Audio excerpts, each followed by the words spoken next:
আমি এসেছি প্রতাপ দিদি এই যে দুর্গা মন্দির প্যান্ডেল হয়েছে, মন্দিরের প্যান্ডেল।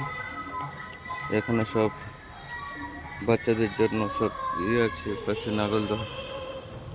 কারেন্টের নাগল পড়া আছে, সব দোকানপাট সব বসছে।